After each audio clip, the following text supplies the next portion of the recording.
8h15 ce mardi matin. Bienvenue à bord si vous nous rejoignez. C'est une excellente idée parce qu'Aurélia est avec nous pour nous faire profiter de cet été et des lieux qui se distinguent les uns des autres avec quelques manifestations très colorées. C'est le cas dans le cadre... Ah, qu'est-ce que j'allais dire? C'est le cas ce matin avec le monastère. Voilà, d'une nuit blanche très colorée.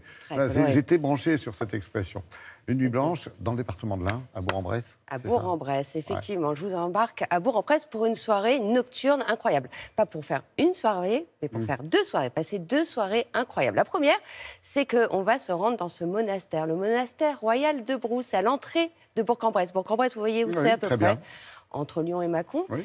Et le monastère de Brousse, qui est le monument préféré des Français. Il a été élu monument préféré des Français en 2014, et ça reste un endroit somptueux.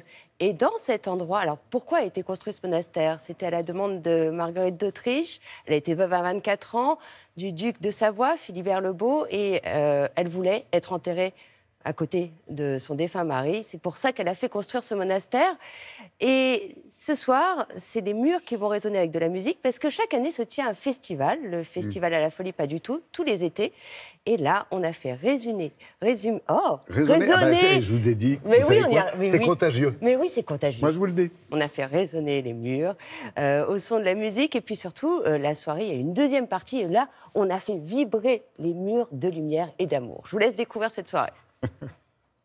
Try me many, many ways, many, many days with you. We try. Nous sommes à Bourg-en-Bresse, devant le monastère royal de Brou. Et ici se déroule actuellement un festival à la folie pas du tout.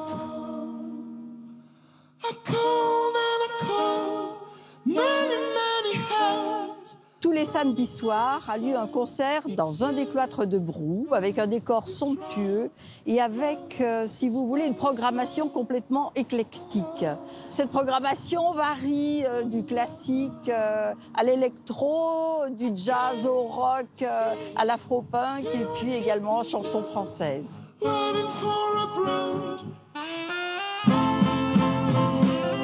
Ce soir, je joue avec mon groupe qui s'appelle Supersonic. C'est un groupe de rock déguisé en jazz. Jouer la nuit en plein air et en public, c'est agréable, c'est assez différent de jouer dans une salle, mais dans un cloître comme ça se rapproche un peu d'un son qu'on peut avoir en salle, puisqu'il y a des parois de chaque côté. Et donc, il y a une acoustique qui est très belle et qui est très particulière.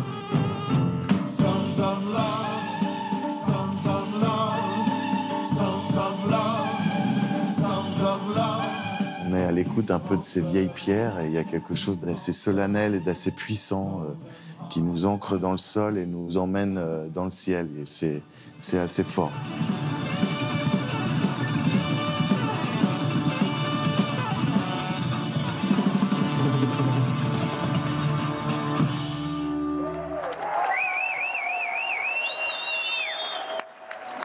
C'est pas quelque chose qu'on voit tous les jours. J'ai beaucoup aimé. Je voulais pas venir, et je regrette pas d'être venue. D'extraordinaire. C'est vraiment super. Une musique très spéciale. Lorsque nous sortons de notre soirée musicale, eh bien nous restons devant la façade et se déroule devant nous un véritable hymne à l'amour. Nous avons 7 tableaux avec des couples très très amoureux qui ont fait l'histoire, comme par exemple Cléopâtre et Marc-Antoine, Pierre et Marie Curie, Rimbaud et Verlaine. Donc c'est un spectacle très vif, très coloré, très dynamique, où se déroulent évidemment les amours des uns et des autres.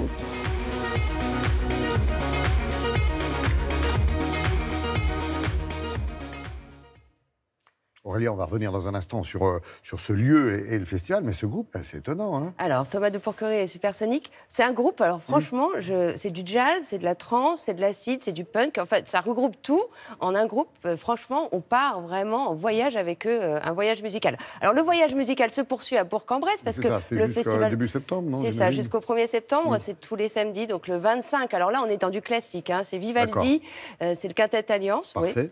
Et puis, le 1er septembre, pour la dernière, là, c'est de l'électro avec Trinix. Donc vraiment, c'est complètement Et toujours avec éclectique. ces espèces de fresques lumineuses. Alors sur le soir, monastère. ça se termine après, à la tombée de la nuit, avec ces fresques qui parlent d'amour. Alors on a pu... Oui, bah c'est quoi, mignon. non, bah, c'est pas mignon, non, c'est Non, beau, c'est joli. c'est beau. C'est pas que romantique, c'est surtout une prouesse technique Oui, c'est de ça. Gilbert Couden. C'est vraiment le Parce roi qu'il faut des jouer illuminations. sur cette façade avec le Exactement. relief qu'il y a dessus, c'est pas Exactement. évident. Et hein. alors en plus, on a vraiment l'impression d'être immergé. La façade s'oublie, réapparaît. Parce que la nuit est noire. Et la Il soirée. paraît, oui. Non, mais du coup, on voit plus la façade, mais dès qu'il y a la lumière dessus, elle rejaillit avec des formes différentes. C'est toute la magie et des illuminations et du mapping que je vous invite à découvrir. Et cette fois-ci, jusqu'au 8 septembre. Très bien. Merci beaucoup, Aurélia. C'est sur Je vous en notre prie. blog